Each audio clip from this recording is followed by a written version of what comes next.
यह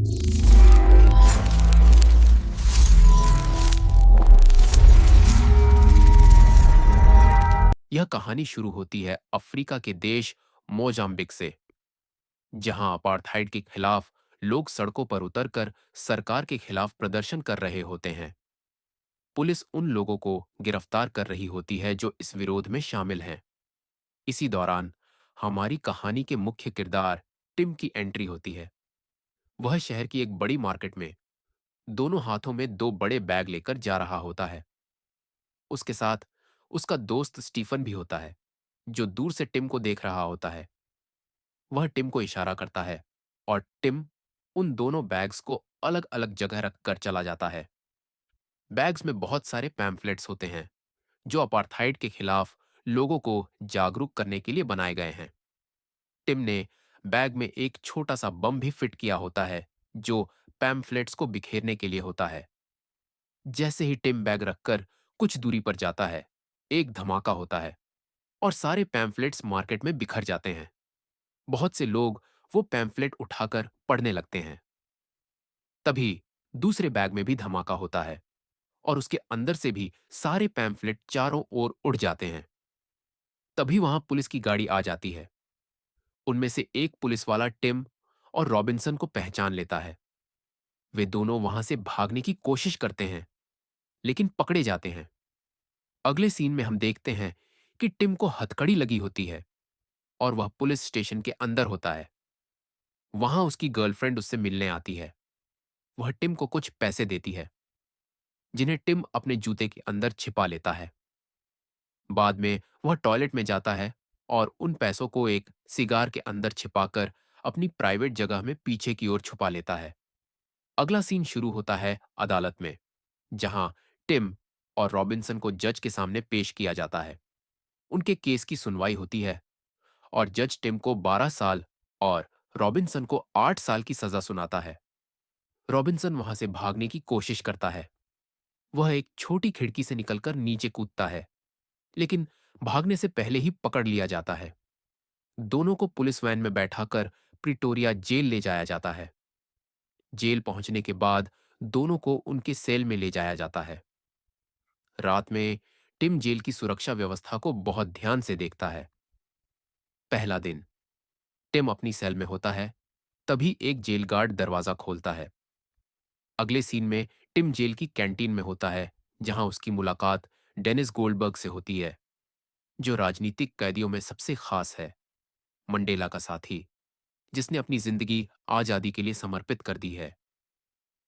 टिम वहां से एक चम्मच चुराने की कोशिश करता है, लेकिन तभी शोर मच जाता है। टिम देखता है कि एक कैदी की तलाशी ली जा रही है और उसे पीटा जा रहा है, तो वह अपना इरादा बदल देता है। अगले दिन तीनों फील्ड में दौड़ रहे होते हैं। डेनिस उन्हें जेल के सभी गार्ड्स और उनकी ड्यूटीज के बारे में बताता है। वहीं उनकी मुलाकात लियोनार्ड नाम के एक और राजनीतिक कैदी से होती है, जो बताता है कि यहां से आज तक कोई नहीं भाग पाया, और यह कहकर चला जाता है।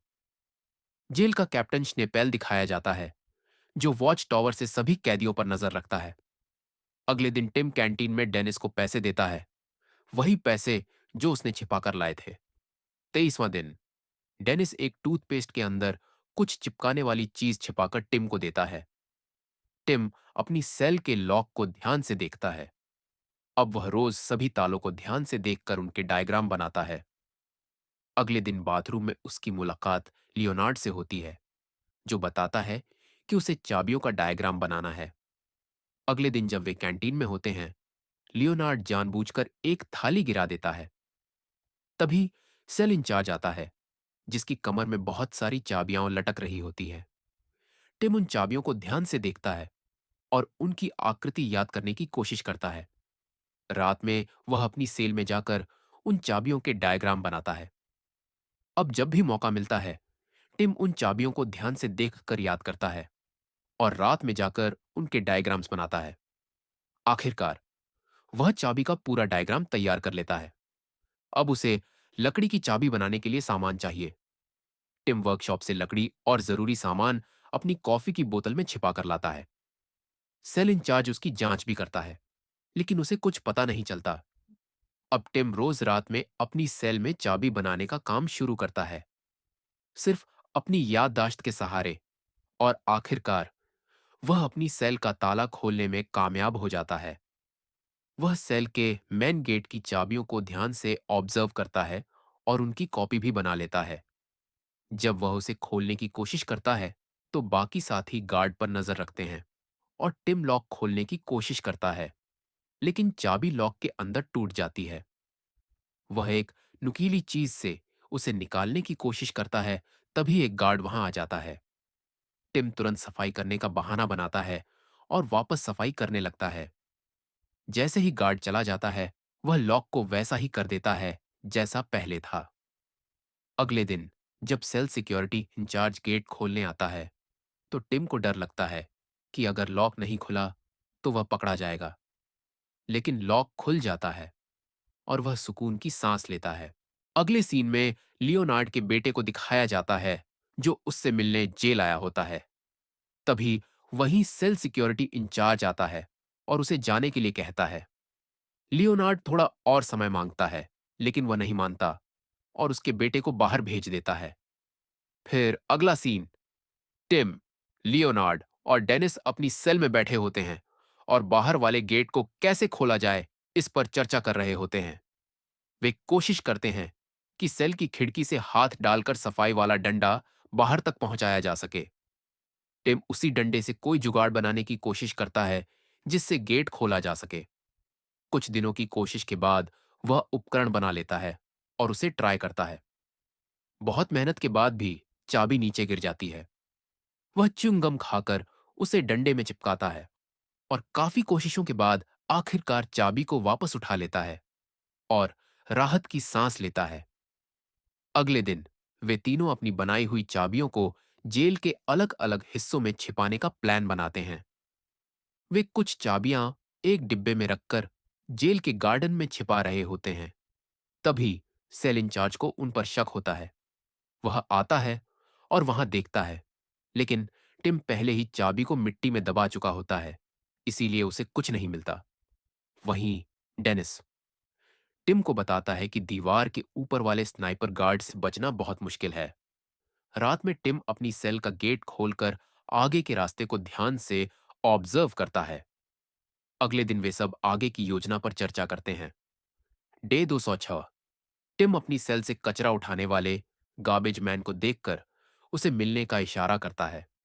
अगले दिन वह जाकर कचरा ट्रॉली के नीचे कुछ साबुन चिपका देता है। डे 296। देर रात सेल सिक्योरिटी इंचार्ज टिम की सेल चेक करने आता है। जब वह चला जाता है, तो टिम अपना बिस्तर इस तरह लगाता है कि लगे जैसे वह सो रहा हो। फिर वह अपनी सेल का ताला खोलकर बाहर निकलता है। उसके साथ लियोनार्ड भी होता है।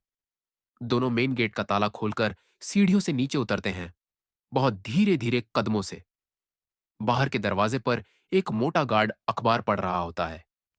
टिम जैसे ही गेट खोलने की कोशिश करता है, वह देखता है कि वही गार्ड उनकी तरफ आ रहा है।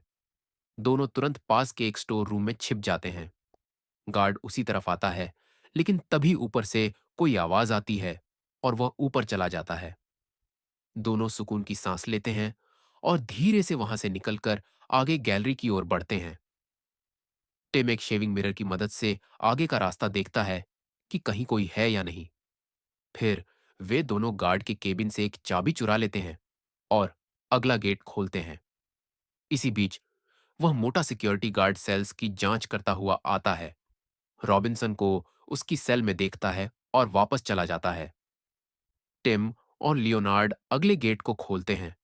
तभी उन्हें गार्ड के कदमों की आवाज सुनाई देती है। वे फिर से उसी स्टोर रूम में छिप जाते हैं। गार्ड सीढ़ियों से नीचे आता है और फर्श पर पसीने की बूंदें देखता है। उसे लगता है कि छत से पानी टपक रहा है और वह वापस चला जाता है। टिम और लियोनार्ड भी स्टोर रूम से निकलकर वापस अपनी सेल में लौट आते हैं।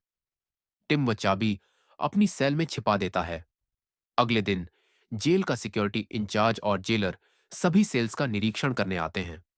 उन्हें शक होता है, क्योंकि पिछली रात टिम और लियोनार्ड एक गेट खुला छोड़कर लौटे थे। जेलर बहुत गुस्से में होता है और टिम से कड़ी पूछताछ करता है। सभी कैदियों को सेल से बाहर निकालकर जांच की जाती है। टिम को डर लगता है कि कहीं उसकी छिपाई हुई चाबी न मिल जाए। तभी दूसरे गार्ड एक कैदी को मारते हुए बाहर ले जाते हैं, जिससे सबका ध्यान उधर चला जाता है। अब जेलर खुद टिम की सेल का निरीक्षण करता है। उसे एक लकड़ी का टुकड़ा मिलता है जो चाबी के आकार से थोड़ा मिलता जुलता होता है। टिम झूठ बोल देता है कि उसने इसे फोटो होल्ड करने के लिए रखा हुआ है। जेलर उसकी बात से संतुष्ट हो जाता है और चला जाता है। टिम तनाव और डर की वजह से उल्टी कर देता है। अगले दिन वह अपनी छिपाई हुई चाबियां लाइब्रेरी में छिपा देता है। फिर अगले सीन में टिम को साबुन पर चाबी का प्रिंट लेते हुए दिखाया जाता है। डेनिस और बाकी लोग उन्हें समझाते हैं कि यह बहुत रिस्की है, पर वो तीनों नहीं मानते। डेनिस अपने परिवार की फोटो देखकर रोता है, क्योंकि उसने बाहर भागने से मन कर दिया होता है। अगले दिन जेलर फिर से सारी सेल्स की चेकिंग करने के लिए आते हैं, पर उन्हें कुछ खास नहीं मिलता और वे चले जाते हैं। टिम रॉबिन्सन को उसकी सेल में जेल का मैप देता है। टिम उसी जुगाड़ से अपनी सेल का गेट खोलता है जो उसने पहले एक डंडे की मदद से बनाया था। टिम बाहर आता है और डेनिस की सेल में जाकर उसे बोलता है, पर डेनिस मना कर देता है। फिर टिम रॉबिन्सन और लियोनार्ड की सेल का गेट भी खोल देता है। वे तीनों अगले गेट खोलते हैं और गैलरी में आ जाते हैं। वहां वे कपड़े बदल लेते हैं। दूसरी तरफ वही मोटा गार्ड अभी भी ड्यूटी पर होता है और वही स्टोर रूम चेक कर रहा होता है, जिसमें वे तीनों उस रात छिपे थे। जब वह गार्ड वहां से चला जाता है, तो वे तीनों नीचे उतरकर उसी स्टोर रूम में आकर छिप जाते हैं। वह गार्ड भी उसी स्टोर रूम की तरफ आता है। तभी डेनिस अपनी सेल में जाकर बल्ब तोड़कर शॉर्ट सर्किट कर देता है और सारी लाइट्स बंद हो जाती हैं। उसके बाद वह अपनी सेल की खिड़की से जोर से चिल्लाता है, जिसे सुनकर गार्ड वापस ऊपर चला जाता है, जो स्टोर रूम का गेट खोलने वाला ही होता है। वे तीनों वहां से बाहर निकलते हैं, ऊपर चढ़ते हैं और गैलरी का गेट खोलकर आगे वाले गेट की तरफ बढ़ते हैं। टिम उसे खोलने की कोशिश करता है, पर वह खुलता नहीं। वह एक एक करके सारी चाबियां आजमाता है, पर गेट नहीं खुलता। लियोनार्ड मजाक में एक की कोशिश करता है और गेट खुल जाता है। वह टिम से कहता है कि ऐसे ही खोलते हैं। अब बचा है सिर्फ एक और गेट और उनकी आजादी। वे एक एक करके गेट के की होल से बाहर झांकते हैं और जेल का मेन गेट दिखता है। वे खुश हो जाते हैं और एक दूसरे को गले लगाते हैं। टिम उसे खोलने की कोशिश करता है, पर वह भी किसी भी चाबी से खुलता नहीं। अब लियोनार्ड को बहुत गुस्सा आता है।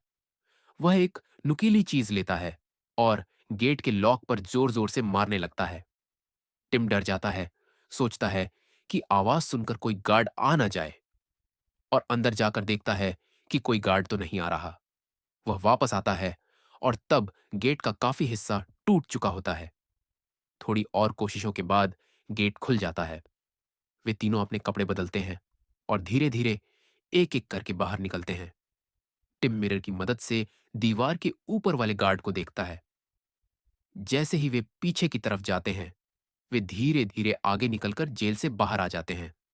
वे कुछ दूर तक धीरे धीरे बढ़ते हैं और फिर दौड़ते हुए ब्रिज पार करते हैं और शहर के दूसरे हिस्से में पहुंच जाते हैं। वहां वे एक कैब बुक कराते हैं। टिम वही सारे पैसे ड्राइवर को देता है जो उसकी गर्लफ्रेंड ने उसे जेल में डालने से पहले दिए थे। वे तीनों टैक्सी में बैठकर निकल जाते हैं।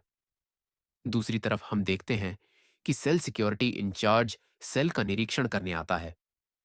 जब वह टिम के बिस्तर से कपड़ा हटाता है, तो वहां कोई नहीं होता। यह देखकर वह बाकी सेल्स भी चेक करता है और कहीं कोई नहीं मिलता।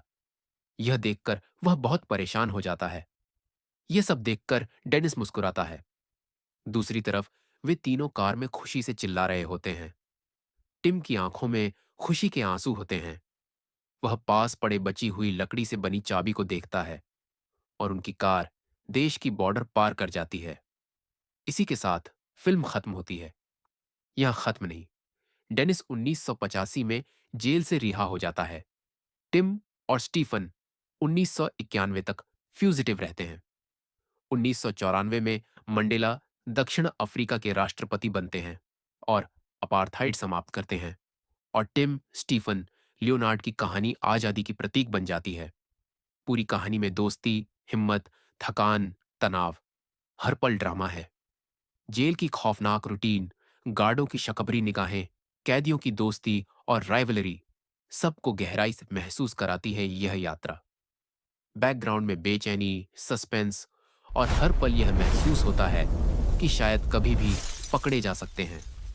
लेकिन सारी बंदिशें, सारी